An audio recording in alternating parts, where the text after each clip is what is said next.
Well, the leaders of the G20 countries have adopted the Delhi Declaration of the 18th G20 summit hosted by India. The leaders' declaration have more than 80 paragraphs and all have been adopted fully. The African Union has also been given a permanent seat of the grouping.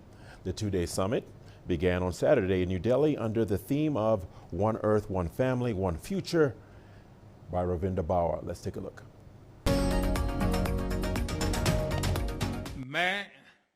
On the back of the hard work of all the teams, we have received consensus on the G20 Leaders Summit Declaration. It was a big moment for India's presidency of the G20 to declare this. The announcement came after the delegates from the world's most powerful nations reached a compromise on language to describe the conflict in Ukraine.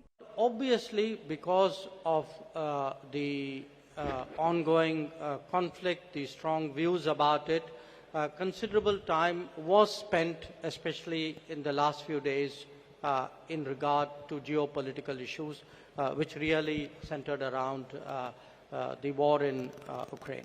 There were doubts that a consensus could be reached on an issue like Russia-Ukraine conflict, which has divided the East and West bloc of countries. What I think is important is what is the position which that country has taken, how much that country has contributed to the deliberations and the outcomes.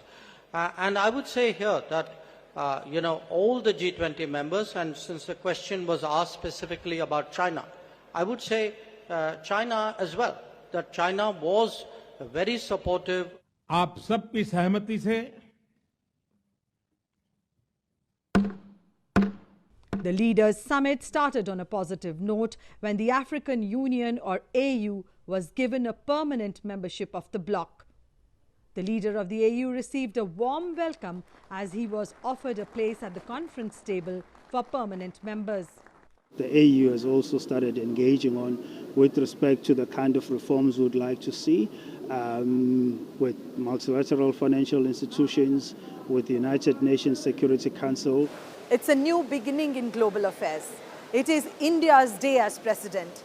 Emerging markets have played a major role in resolving the long-standing differences. Earlier in the day, the leaders were welcomed by the Prime Minister of India. On the last day, the leaders will be speaking on the theme of One Future. Ravinder Bauer, CGTN, Delhi.